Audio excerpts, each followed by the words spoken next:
সকাল থেকে আজ চারিদিকে রঙের খেলা। প্রকৃতির রঙের সঙ্গে মানুষও যেন আজ মেতেছে এই খেলায়। আকাশে বাতাসে আজ প্রেমের ছোঁয়া, আর সেই ছোঁয়া লেগেছে আজ বন্যির মনেও। মনটা তাই আজ সব বাধা অতিক্রম করে উড়ে যাচ্ছে দূর দিগন্তে। আজ কলেজ ছুটি। সব বন্ধু বান্ধবরা গতকাল থেকেই মেতে উঠেছে আজকের বসন্ত উৎসবের আয়োজনে।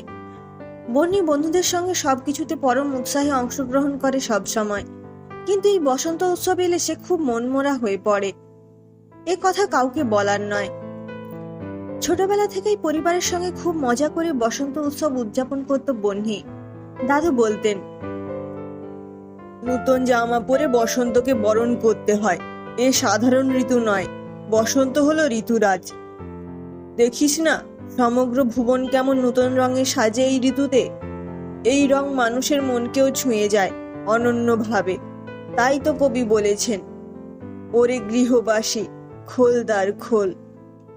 মনের দ্বার খুলে সাদরে আহ্বান করতে হয় দোল উৎসবকে। এই উৎসবের আনন্দের রং মনকেও ছুঁয়ে যায় বারবার, তাকে রাঙিয়ে তোলে অনন্য অনুভূতিতে। দিদুন, তুই একটু বড় হলে বুঝবি বসন্ত কেমন এসে তার আগমনের জানান দেয় স্বমহিমায়। তখন বন্যির 10 বছর বয়স। দোলের দিন রং খেলতে খেলতেই ওর দাদু অসুস্থ হয়ে পড়েন। সঙ্গে সঙ্গে দাদুকে নিয়ে যেতে হয় হাসপাতালে। কোনো ডাক্তার পাওয়া যাচ্ছিল না সেদিন। তাদের ছেড়ে দাদু চলে যায় ওই দিন। বোধহয় ঋতুরাজ বসন্ত দাদুকে সাদরে স্থান দেয় তার রাজত্বে। শেষ যাত্রায় তখন দাদুর গালে সেই লাল রং। তারপর থেকে এই দিনটার কখনো বনি উদযাপন করতে পারে না। খুব কান্না পেত তার প্রতিবার এই দিনে। দাদু এখনো তার হৃদয়ের অনেকটা অধিকার করে আছে। আজও তাই হোস্টেল থেকে বেরিয়ে এসে বসে আছে নদীর ধারে। আজ সবাই রং খেলতে ব্যস্ত, তার অনুপস্থিতি কেউ খেয়াল করবে না। বনিও একটু সময় পাবে নিজের মনে থাকার। না, নীল দেখতে পায়নি ওকে, এই অনেক ভাবে বন্যি। না হলে এক্ষুনি খুব সিন ক্রিয়েট করত। একা বসে শান্ত নদীর টলমল জলে গাছের ছায়া দেখে মুগ্ধ হচ্ছিল বন্যি। হঠাৎ কে যেন এসে পেছন থেকে চোখ চেপে ধরে বন্যির। কে এখানে? তাড়াতাড়ি বল, না হলে আমি চিৎকার করব কিন্তু, বলে চেঁচানোর ইঙ্গিত করে বন্যি। চোখ খুলে দিলে চোখের সামনে নীল। কি রে, তুই দোল খেলতে গেলি না? রেগে প্রশ্ন করে বন্যি। আমার মন ভালো না, তাই খেলবো না, উত্তর দেয় নীল। কেন? প্রশ্ন করে বন্যি। যদি বলি তুই খেলছিস না বলে? অকপটে স্বীকার করে নীল। বাকিরা খেলছে তো, তাদের সঙ্গে খেলগে, আমায় একটু একা থাকতে দে আজ, বলে বন্যি। খেলুক, আমি তোর সঙ্গেই খেলবো, দুঃখ দুঃখ মুখে বলে নীল। আমি দোল খেলি না আজ 11 বছর। কেন, ভয় পাস? বলে হাহা করে হেসে ওঠে নীল। জানিস বন্যি, বসন্ত হলো ঋতুরাজ। তুই যদি সাদরে আমন্ত্রণ না করিস, তাহলে বসন্ত কোনো দিনও আসবে না তোর জীবনে, তোর মনে। বুঝলি কিছু? বন্যি অবাক বিষয়ে তাকিয়ে থাকে নীলের দিকে। কি বললি তুই? জানিস, এই কথাগুলো আরেকজন বলতো আমার অনেক বছর আগে। আজও তার কথা আমার কানে প্রতিধ্বনিত হয়। আমি সব স্পষ্ট শুনতে পাই যেন।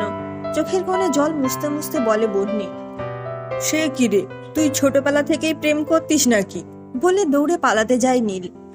বন্যি নীলের হাতটা শক্ত করে ধরে এবার। ঠিক ধরেছিস, একদম। আমার ফার্স্ট অ্যান্ড ফরমোস্ট লাভার ছিল আমার দাদু। এই পৃথিবীকে নতুন করে দেখতে শিখিয়েছে আমাকে দাদু, বলে একটা দীর্ঘশ্বাস ফেলে বন্যি। জানি তোর কাছে দাদুর অনেক গল্প শুনেছি তো, কিন্তু তার মৃত্যুর দিনে তার দিদুন এরকম গোমরা মুখে বসে থাকলে কি উনি খুব খুশি হবেন? জানি না, কিন্তু আমার এই দিনে কিছুই ভালো লাগে না। দাদুর সঙ্গে আমার জীবনটাও যেন মলিন হয়ে গেছে রে, বলে নীলের কাঁধে মাথা রাখে বন্যি। আজ চল না, আমরা দুজনে একে অপরকে রং লাগিয়ে বসন্তকে আহ্বান জানাই নিজেদের মতো করে, যদি তোর আপত্তি না থাকে। নীলের হাতে রঙের প্যাকেটটা এতক্ষণ চোখেই পড়েনি বন্যির। এবার সেটা হাতে নিয়ে নীলের গালে লাল আবির লাগিয়ে দেয় সে। নীলও হেসে ওর গালে লাগিয়ে দেয় লাল রং। সেই লাল রং রাঙিয়ে তোলে শুধু দুটো হৃদয়কে নয়, তার আভাস ছড়িয়ে পড়ে প্রকৃতিতেও। প্রকৃতিও যেন তার সন্ন্যাসীর বেশ ত্যাগ করে মেতে ওঠে অন্য রঙের খেলায়। দূর থেকে ভেসে আসে গান। আকাশে সাদা মেঘের ফাঁকে আবার সূর্য হেসে ওঠে বন্যিকে মনে করিয়ে দেয় ছোটবেলার দাদুর সেই অম্লান হাসি। দাদু সত্যিই আজ খুব খুশি হবে। বন্যি জানে নীলকে দাদুর খুব পছন্দ হতো।